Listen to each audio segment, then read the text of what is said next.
Hey there, welcome to Dead End Street. I'm Al. I'm joined tonight with Dr. Bern. Tonight we're doing the long promised Mhm. album rankings of the Psychedelic Furs, the post-punk, new wave. What do you call them Well, that's anyway? what I was gonna say. What do we call the Furs? Are they I new wave? Are they post-punk? I don't know. don't know. Probably leaning more towards post-punk at the beginning, but I guess we'll get more into that. Yeah, I'm a pretty big Furs fan. We've both seen them twice, I guess, what, in the Mhm. past 5, 6 years, right? Yeah, absolutely. Um, but yeah, good stuff. They So put on a great show. yep, always, every time. So I guess let's want to just get dive right into it. Yep, I'll do it. My number 8 was Midnight to Midnight. Hmm. For me, I mean, I'm not gonna lie. Of course, Heartbreak Beat. Of course, I can't like if I hear that. Of course, I love that song, but I feel like that album got cheesy. It got a little too commercial. It was like they were trying too hard to get popular, and anything from the cover to the music videos of like Angels Don't Cry, it was just cringe. It just lacked depth on there. And I'm like, oh my gosh. So Heartbreak Beat, yes, I will sing along anytime I hear that. But it to me that they kind of lost their essence in that album. And yeah, I wasn't too thrilled with that. Yeah, you know what? It's funny. My number 8 is also Midnight to Midnight.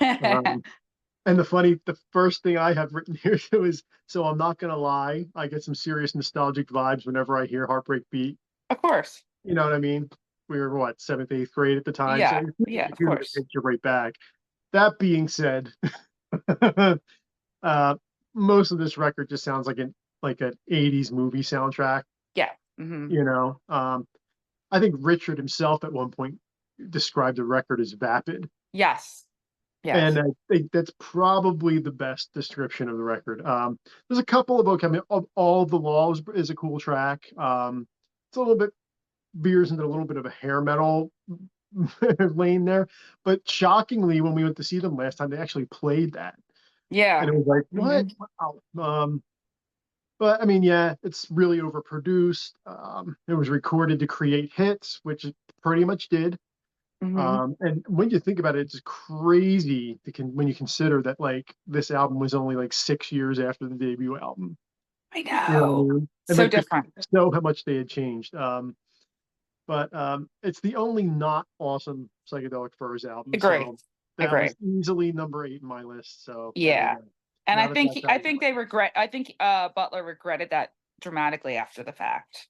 Sure, sure, sure. Absolutely. All righty. My next one, my number 7 would have been Mirror Moves. Again, I Mhm. like some of the songs. I like Heaven. I like the Ghosting You. Obviously, they're hits. These are the songs I had first heard about the Psychedelic Furs. And I'm like, oh, this is awesome stuff. It pulled me in.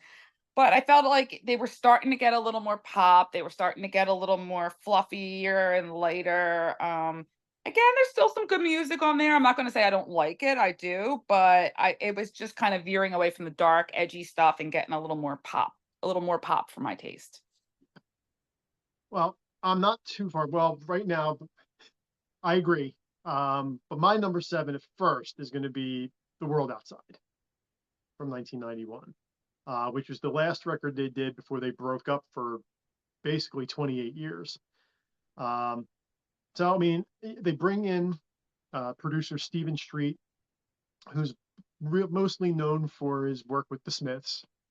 Um, the album sounds great. The opening track, Valentine, has like those like Middle Eastern influence in there. It's kind of like par for the course for the early 90s. Everybody was kind of doing that. Um, the second track is In My Head, which is a really cool like classic sounding first single, you know. Um, Great hook, great drums.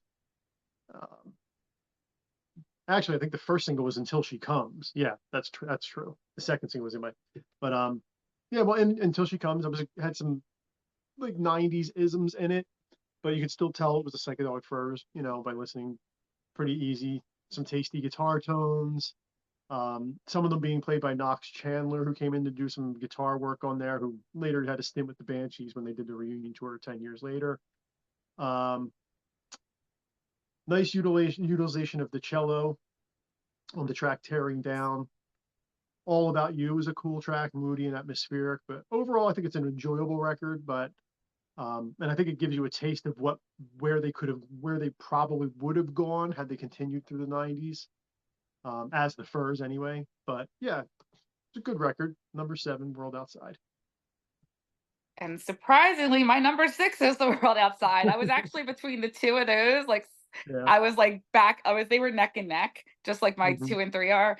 Yeah, it's a good I mean, good, it's a good album. Only thing I would say is it kinda to me, it sort of ran together a little bit. It kinda had a similar kind of feel, similar Mhm. vibe to it.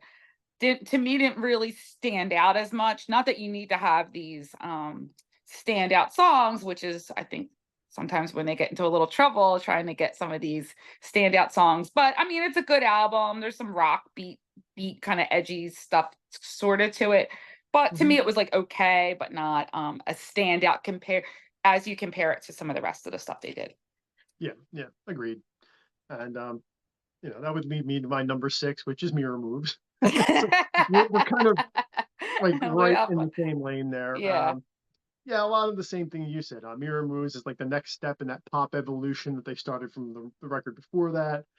But it does still contain some of my favorite Furs tracks. I mean, like again, The Ghost in You instantly takes you back to the summer of Oh my God, '84. yeah. Every time Oh you yeah. hear it, has that uh, divine synth intro. Yeah. Um, Same thing with Heaven, which has some of the best guitar work from John Aston on that song from that period. I've always had conflicted feelings about Here Come Cowboys. Um, I think I like it, and then sometimes I hear it and I think it should belong on like Purple Rain or something like that. But Yup. it really does have a cool like Robert Frippian type solo at the end of it by Ashton, which I thought was really cool. Heartbeat is another one. I always kind of really liked back then, but I kind of feel a little bit detached to now, even though when I hear it, I get the nostalgic Mm. feelings. However, in my time, I think I like a lot more now than I did then. I still like a Stranger. Alice's House is probably the most edgy track on the album. I like that song. Yeah, Yeah. it's probably the best track on the album. Aside from maybe I still think Ghost in You might be my favorite track on the record. But you know, but the next would be Alice's House. But I, like you said, I think I really think that like Mirror Moves really just kind of lacks that bite, that flippant attitude that the first 3 records had. Mhm. Um, I still love it. Oh, yeah. Yeah, it sounds like I'm killing it, but I don't. I'm not. I really like the album, but it just so happens that it's number 6 for Psychedelic Furs. That's all. Exactly. And this is for me where it starts to get a lot harder because Yes. then there's all these awesome albums. And like I said, I knew my number 1 very easily, but now everything here is this is tough. Yes. Because it's so good. Everything is so good now. And I will say from the here on out, I would say everything's just phenomenal. Yeah. I Um, mean, I will back you up on that. I'll say that everything from 5 to 1, like if you get back to me in 6 months, they might all be scrambled up into it, something else. yeah, So 100%. Now it's like everything's phenomenal. So what I had to put for my next one, and again, it's still phenomenal. Not that it's just hard ranking these. What a comeback! Like Made of Rain is a fantastic comeback album. I don't have. I mean, wow, they really kind of took that long hiatus. They kind of came back, and killed it. And the one thing I like about that, for a comeback album, is they didn't try to just be who they were back before. It's kind of like exactly. somebody who it like ages gracefully. Like forget the plastic surgery and the fillers. Like let's just accept this is where I'm at right now. And you can still be dark. You can still be edgy. You can still be, put it all out there, but it's just like this is who we are at this point, and I respect that about them.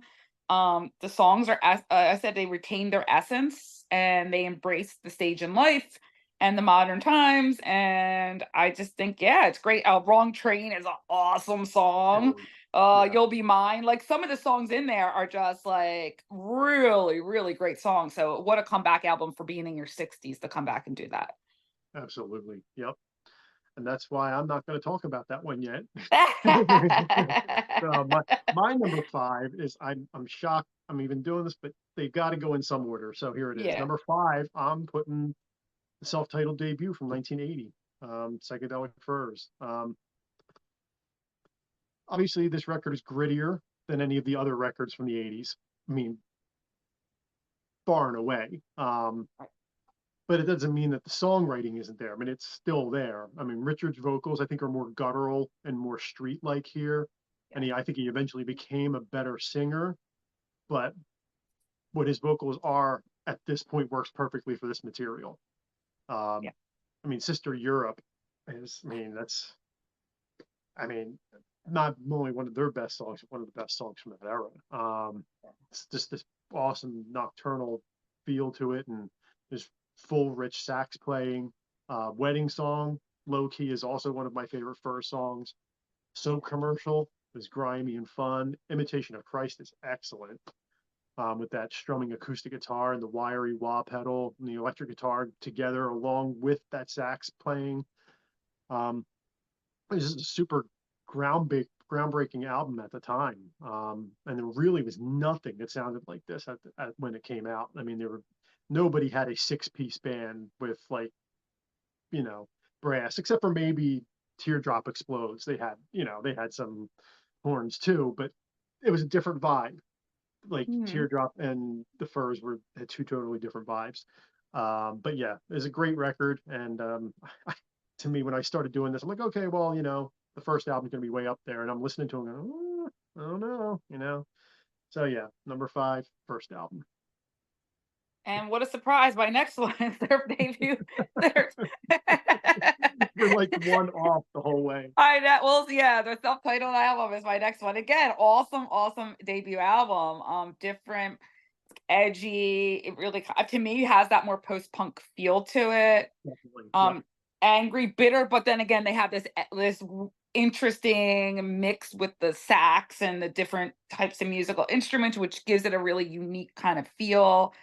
It's just like, yeah, just some I said knockout songs like Sister Europe, which is Oh yeah. fantastic. India, like they're just got some great songs in there. It's just an awesome song, awesome album. It's just great. The only criticism I would give that, which is not a real criticism, but some of the songs are they're like the 6-minute songs, some of them. So that's the only That was thing I the might only, yeah. say. We're pretty in lockstep here because my number four is Made of Rain. But like you said, I mean, can you think of another band that could have like a 28-year hiatus? 28 years. And I mean, the last time they did a record, I was still in high school. I'm 50, I know. and they came out with it. So I mean, it just goes to show that when you're a great songwriter and you keep flexing that muscle throughout, your life, it's just like any other muscle. You just retain that ability to write great songs. Like you said, I mean, it sounds fresh. They sound totally revitalized. Um, Richard's voice sounds like it hasn't aged a single day. As a matter of fact, there's a couple of songs there I'm going, I'm not sure he would have been able to sing that back then. I think he might even be, a little better. You'll Be Mine, like you said, a beautiful song. Yeah. Wrong Train is probably top 10 or 12 of all time for me for the Furs. Great song. And phenomenal lyrics too. I think this might be Richard's best lyrical album. Yeah. This Will Never Be Like Love. It's like sounds like a classic 80s Furs ballad, but somehow doesn't sound outdated. Right. Ash Wednesday is beautifully beautiful musically and lyrically.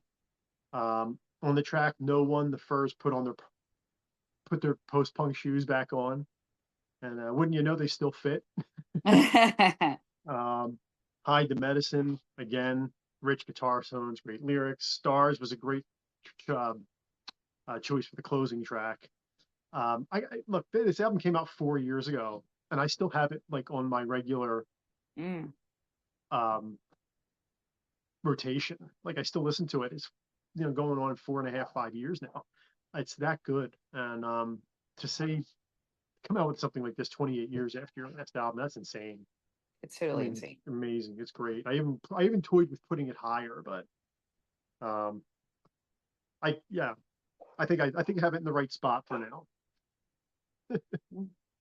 Yeah, so this now the next ones are the 3 and 2 to me were pretty much interchangeable. I don't know if one is really better than the other, but Mhm. arbitrarily what I made my number 3, which could change if you again, if you ask me a little at a different time, I Mhm. made Forever Now my number 3. That was a Okay. tough one, very tough. Yep.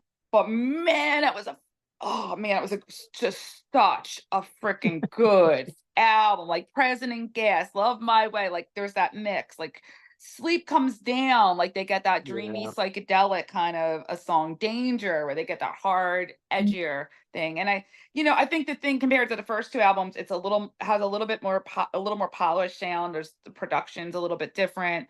Mhm. I think they kind of added a little more of the synth kind of going into it. Almost has a little hint of goth feel to it. But it's just a yeah, it's just awesome. I'll get to that one later because Okay. my number three is going to be Talk, Talk, Talk. And like you said, this was not the separation between these three Yeah, is it's like, so hard. yeah, it's so minuscule. Yeah. Um, but I do have to say that if someone were to ask me, not knowing who they were, who are the Psychedelic Furs, I think I would probably steer them to Talk, Talk, Talk first. That gives you, I think, the best launching point Yeah. as to who the Furs are. I mean, it's because it's got the attitude, it's got the sax, it's got a lot of their early standout songs like Pretty in Pink, Mr. Jones, Dumb Waiters, which I mean that's Great yeah, song. the arrangement in that song is nobody else could have done that but them at the No, time. no. And You Like a Train, um, All This and Nothing, which might be the like most quintessential actual Fur song. You know what I mean? If I say who are the Psychedelic Furs, I think I might pick that song and say this is who they are, and then Mhm. maybe go to like Love My Way. Um, but I think oh, and No Tears, that's a great song. The album's a definite classic, and I think it really helped establish them, figure out who they were early on. It's a great album. Well, my next one, again, these are all tough, is Book of Days. Wow. Just wow. And it's like kind of like giving a middle finger to what they kind of went through with Midnight to Midnight and just saying, you know what, we're not doing this anymore. We don't care. We're going back to our roots. So I'm like, Yep. screw the mainstream. And no, it was underrated after hearing what they produced before. Nobody, the mainstream fans didn't like it, which is great because it was awesome. Yep. It got back to the roots.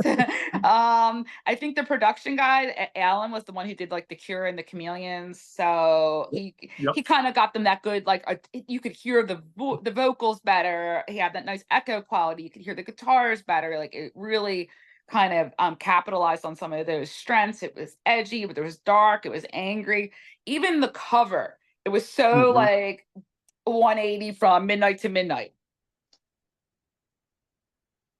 Yeah, I mean, just like, oh, so desolate and despair. Like, I just love it. Like the opposite of that glammy, like Midnight to Midnight, which, with all the, leather jackets and your the cheese, the ultimate cheesy 80s look.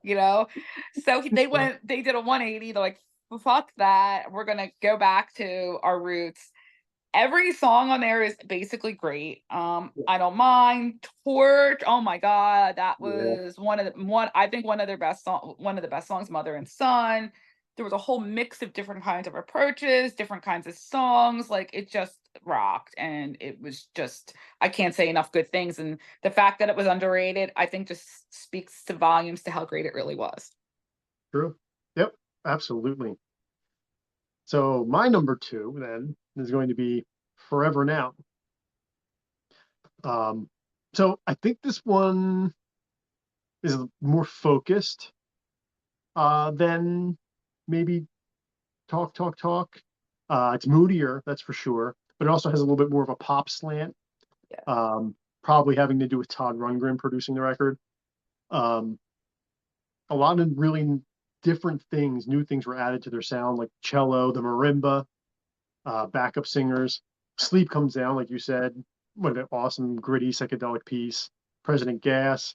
I don't think they played a concert since then without playing President Gas in the set. And I mean, Love My Way, it's like the perfect song. It's just a perfect written song. And it's not only one of my favorite singles by them, but it's definitely one of my favorites from the era, especially one of my favorites that charted in the top 40 for sure. I can't even imagine that. Can you imagine that song without the marimba at the beginning? Like I the dun, know, dun, no. dun, dun, dun, Mm-mm. dun. And that was actually the suggestion from producer Todd Rundgren to actually use that. That wasn't Mhm. even in the song. So, but it just goes to show like that little tiny thing that like at the beginning of the song, like that's what people associate the song with now. When they hear that, they're like, "Oh, love my way," you know. Yeah. Um, and Vince's drums in that song were amazing, especially at the end with the dun dun dun dun dun dun dun. Dun. But yeah, the album's the perfect blend of the very early years with their newfound commercial viability. Um, Eventually, they would take the commercial thing a little bit too far, but at this moment, it was like the perfect blend of the early sound going into the mid 80s, and you just got that perfect blend of both. Well, just based on elimination, obviously my number one is going to be Talk, Talk, Talk. And to me, that one was easy just because I've listened to that album, as you can see in the background there, so Yep. many times. And that was actually one of my issues with doing this is I kept binging the album. So it was preventing me from listening to some of the other stuff because I'm like, Yeah, that no, does I'm happen. John Waiters again. I Yeah, can't, it's amazing to me that that album is, it's like leather jackets, cigarettes, and dive bars. it That's, really is. yeah. Yeah, Every song is just amazing. It's very gritty. It is unpolished compared to some of their later stuff without a doubt, sure. but I think that's some of the essence of why I like it too. It is very unpolished. It's very raw. The songs are just, oh my god, Into You Like a Train, I Want to Have Sex with You. It's very blunt. It's this, but the sound's amazing, and of course they balance it with Pretty in Pink, which is also, of course, an awesome, fun yet very sarcastic song. And Yeah, I do like, and I think you really hear the that like sarcastic tone of voice of Butler when he sings on that album. absolutely. And Yep. I love it. It's like cigarettes and sarcasm, and it's, yeah, I can't get enough of it. So I can listen to that album any day of the month. Any day, any month, any year, that album to me just rocks. Yeah. I think if you had one word to describe that album, I think it would just be attitude. Yeah, You yeah, know, yeah. it's a very awesome album. Oh yeah. So I grappled with this and I was like, do I really want to put this at number one? Like, do I? And the truth is, I right now, here, Kat, so I'm going to back up a little bit. A lot of these mid 80s records I associate with summertime. So the fact that we're doing this in the winter and like the holidays, those records were at a severe disadvantage. Maybe not so much talk, talk, talk, but definitely mirror moves and Right, right, right. um, forever now. But I went with Book of Days as number one. Um, and like you said, it was like we're done. Like we realized we went too far into the 80s cheese and they corrected course and then some with this record. Again, like you said, produced by Dave Allen, who's like, he produced The Cure, Sisters, Chameleons. I mean, when you get someone like that, plus with the talent of the Furs, there's no way it's going to go wrong. It really pays off. It opens up with Shine with that really off-time arrangement that I really like. That track is pure gold. Tim Butler lays down a wonderfully dour bass line, and the guitar fills the whole canvas with a really unique melody line from Richard Butler, one that only he could sell. It's by far, I think, the darkest thing anything they've done since Talk Talk Talk. Um, Torch, you said, great song, mostly acoustic based with a lot of strings, with a vocal delivery full of regret. Um, Probably should have been a single, and it wasn't. Um, Parade really kind of sounds like The Cure Mhm. before he starts singing, obviously having to do probably with Dave Allen's involvement. Um, how that's how the song House was not a Yeah, hit. how did that not become like a top hit? I don't understand. 'Cause that it's song so on par is with, like, Pretty in Pink, all the like, The Ghost in Me, it's just completely on par with that. unbelievable. I can't believe that it was not a hit single. It completely bombed. I mean, I mean, it did well on the modern rock charts, but it never even charted on the regular singles chart. And honest to God, I don't even remember seeing it on MTV when we were No. around that Mm-mm. time. No. Um, it's one of my favorite Fur songs of all time. Oh, It absolutely. might be like top three. I mean, and John Ashton's guitar work on that song is amazing. Yeah. And I think this is his best album. Not only just the best Furs album, in my opinion, but I think his playing on this album is just Yeah. second to none. I Don't Mind is another great Fur song. Vince Eli comes back on drums for the album, really drives the chorus in that song. Um, I I got this record in '93, and I mean, like we said, it didn't get any airplay, it didn't sell, which is complete horseshit. Um, and I can't believe. Okay, so it came out in '89. I got it 4 years later, and to me, it sounded current. Like they were ahead of the curve.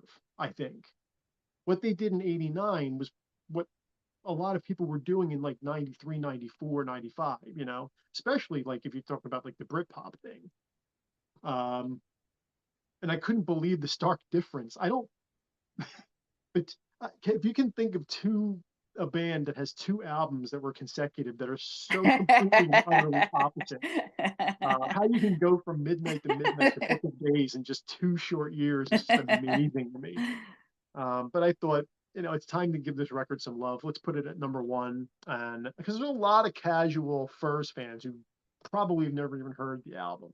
Right. So if you're watching this and you're not really familiar with that album, you kind of like jumped off the train, so to speak, with Midnight to Midnight, you got to jump back on because you're missing out on Book of Days. World Outside's a very good record and definitely Made of Oh, Rain. yeah. I mean, if you didn't even know that Made of Rain was out, if you like the Furs, you have to go out and hear that. You have to. Yeah. But yeah, so we finally did it. We finally did it, and we were pretty in sync for most of it. It wasn't like Yeah, any, yeah, I think you know. we were right in line, almost like we were like one off all the way up until the last three, and then we were two off. Yeah, yeah, Uh, yeah. but yeah, I was surprised. I was wondering where you were going to have Book of Days. I thought you were going to have it higher too. So I was thinking, Yeah, it was well. It said it was like they were. It was neck and neck, 2 and 3. Because I talk to me. That's just again very classic Furs, but 2 and 3 were just. I mean, they're neck and neck with each other. But Book a Date, I was actually listen. I must have listened to that about 3 times today. So just to show you how good it was as I yeah, was preparing, because that's how great of an album it is. yeah, it really is. All right, there you go. Psychedelic Furs album ranking in the books. I guess when we come coming up next, I'll be doing 1972. That'll be the next year coming up, and then at some point I'll finish that Church album ranking. It's a major undertaking.